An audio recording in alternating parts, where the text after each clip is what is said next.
안녕하십니까, 빅토리 입시랩 빅토리 쌤입니다. 오늘은 기말고사를 준비하는 학생들에게 전하고 싶은 메시지가 있어서 영상을 만들게 되었습니다. 나는 왜 공부를 해도 성적이 안 오를까? 나는 왜 학원을 다녀도 성적이 오르지 않을까? 라고 생각하시는 학생들을 위해 준비하게 되었습니다. 혹시 이런 고민이 많은 학생과 학부모님들이 계신다면 이 영상을 공유해 주시면 감사하겠습니다. 그럼 구독, 좋아요, 그리고 출발! 해보도록 하겠습니다. 이 세상에 공부를 못하고 싶어서 못하는 학생이 어디 있을까요? 다 공부를 잘하고 싶어 합니다. 공부를 잘하고 싶은 이유 중 여러 가지가 있겠지만 그중 높은 순위에 해당하는 내용이 부모님의 웃음소리를 듣고 싶어서도 있다고 합니다. 우리 아이들 마음이 참 착하죠. 부모님의 마음도 그러할 것입니다. 우리 아이가 나중에 공부를 잘해서 나중에 좀 더 편하게 삶을 살았으면 좋겠다. 아이가 선택을 할 때 공부 때문에 기회를 날리지 않았으면 좋겠다. 하고 싶은 거 하면서 살았으면 좋겠다. 감히 이해한다고 말할 수 없는 부모님의 마음도 이러할 것입니다. 그럼 우리는 공통적으로 공부를 잘하는 학생이 되었으면 하는 바람이 있을 텐데요. 그럼 우리는 이런 질문을 하게 됩니다. 우리는 왜 성적이 안 오를까? 학원을 다녀도 왜 성적이 오르지 않을까? 라는 고민을 좀 하실 텐데요. 저는 학원 선배님들과 입학사정관님들 그리고 교수님들과 공부를 하면서 재미있는 사실을 하나 발견하였습니다. 일주일 단위로 보는 1등급과 4등급 학생의 학습량과 학습 성향을 비교해본 표입니다. 우리는 누구에게나 주어진 시간이 동일합니다. 일주일은 168시간으로 동일합니다. 학교 수업도 29시간으로 동일하고 학원 수업도 8시간에서 10시간으로 비슷한 결과가 나왔습니다. 학원 숙제를 하는 시간도 10시간에서 17시간 사이로 비슷했습니다. 학원 숙제나 학교 숙제를 하는 시간도 차이가 거의 없었습니다. 우리는 여기까지 확인할 수 있는 사실은 1등급과 4등급의 학생의 공부 방법과 공부량의 차이가 거의 없다는 것을 알 수 있습니다. 그래서 1등급이나 4등급 학생들이 집에 와서 엄마 나 공부 열심히 했어 오늘 진짜 이라고 말하는 게 정말로 사실이며 믿으셔야 하고 허위 사실이 아닌 진짜라는 말입니다. 근데 왜 1등급과 4등급이 나눠지게 되는 걸까요? 바로 그 외의 시간, 즉 다시 말해 자기주도적 학습 시간에서 결과가 나누어집니다. 이 복습이라는 것이 매일 3시간 정도 이상 하게 되면 19시간에서 25시간이 채워지는데요. 선생님, 저는 복습할 시간이 없어요. 이렇게 공부하면 잠은 언제 자요? 라고 하는 학생들은 다시 한번 내가 정말 시간이 없는지 확인해 보시기 바랍니다. 168시간에서 학교 수업 29시간, 학원 수업 8시간, 학원 숙제 10시간, 학교 숙제 2시간, 비교과 활동 2시간에다가 하루에 밥 먹는 시간 매일 3시간이라고 하고 휴식도 해야겠죠? 4시간, 매일 4시간씩 휴식을 쉰다고 하고 자기 주도적 학습 시간을 매일 3시간 하게 되면 하루에 7시간 정도를 잘 수가 있습니다. 7시간 정도 자는 것 나름 인간다운 삶이지요. 이 표는 각 대학교 합격생 12명의 평균 학습량을 한 달간 학습 시간을 일주일 기준으로 평균한 값을 가지고 왔습니다.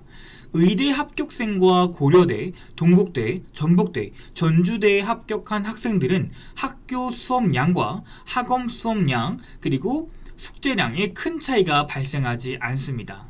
여기서 가장 큰 차이는 바로 여기 나와 있는 자기주도 학습 방법이었으며 평상시에도 이렇게 확연한 차이를 볼 수가 있었습니다. 시험 기간이 되면 자기주도적 학습량이 절대적으로 늘어난다는 것을 이렇게 보실 수가 있겠습니다. 시험 기간이 되면 학원 수업과 숙제를 줄이고 자기 주도적으로 공부를 하는 모습을 볼 수 있는데요. 반면에 지역 사립대를 합격한 학생의 경우는 이렇게 학원 수업과 숙제가 늘어나는 반면 자기 주도적 학습 방법이 이렇게 줄어들게 되는 모습을 확인하실 수 있습니다. 물론 자기주도 학습이 되지 않아서 학원에 가서 자기주도적 학습을 한다면 찬성이지만 그렇지 않은 경우라면 우리는 현재 상위권의 공부 성향을 가지고 있는지 혹은 하위권의 공부 성향을 가지고 있는지를 확인해 보실 수 있으셔야 됩니다. 자, 이 표 또한 의미 있는 표입니다. 1등급부터 5등급 이하의 학생이 자기주도 학습량에 대해서 월별로 체크해 놓은 표입니다. 여기서 알 수 있는 사실은 1등급 친구들은 입학을 했다고 해서 급격한 공부량의 증가도 없고 시험이 끝났다고 해서 급격하게 공부량이 줄지도 않았습니다. 바로 이렇게 평균적인 모습을 볼 수가 있다라는 거겠죠. 하지만 반면에 2등급, 3등급, 4등급, 5등급 친구들 같은 경우는 어떨까요? 1등급에 비해 일단 공부량이 적을 뿐만 아니라 시험 기간 4월이죠. 7월이죠. 이 4월과 7월에 비해서 5월, 6월과 8월, 9월은 이렇게 공부량이 차이가 많이 발생한다라고 확인해 주실 수 있습니다. 지금까지의 표들은 우리가 어떻게 공부를 해야 하는지 알려주고 있습니다. 지금까지 보여준 표를 총 정리해보자면 1번 1등급과 4등급의 학교 수업, 학원 수업, 숙제는 모두 비슷하다.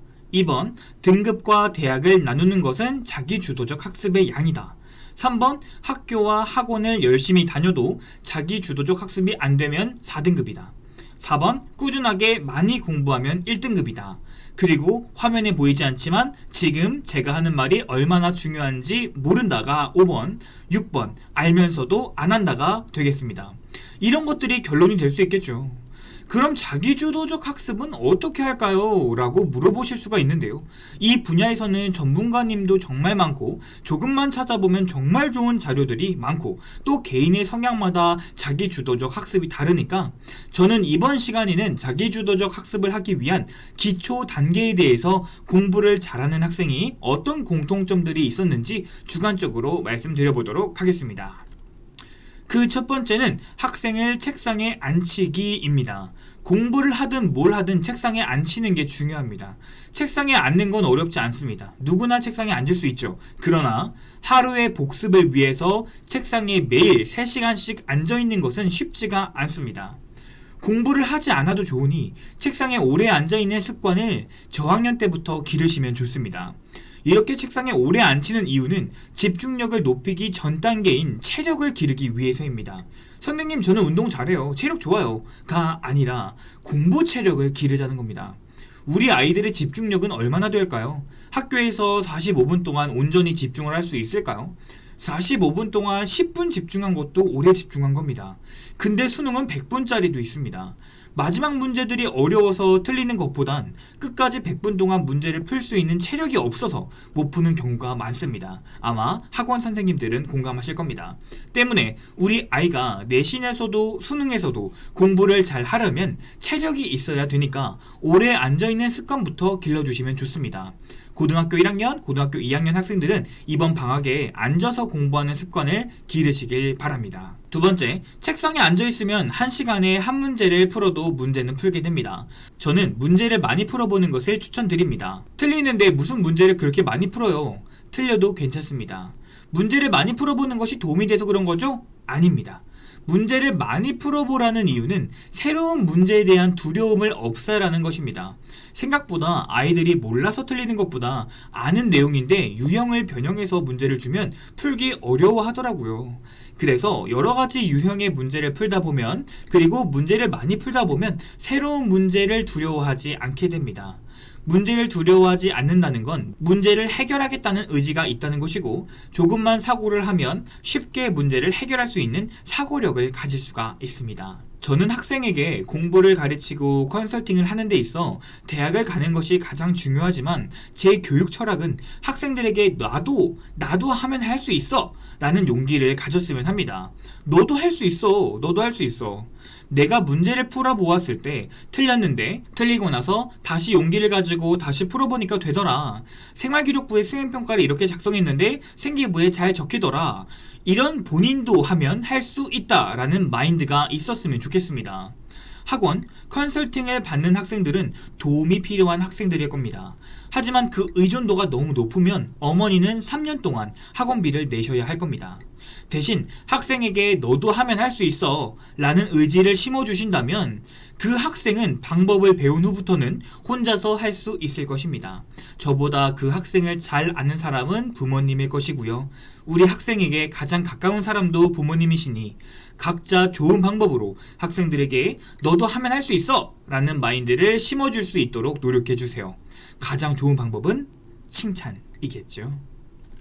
오늘 영상은 여기까지입니다. 학부모님께서 혹은 자녀분께서 열심히 공부를 하는데 성적이 오르지 않는다면 내가 무엇이 부족한지 찾아보고 영상을 보고 느낀 게 있다면 바로 오늘부터 30분이라도 좋으니 자기 주도적 학습이라고 불리우는 시간을 가져보시길 바랍니다.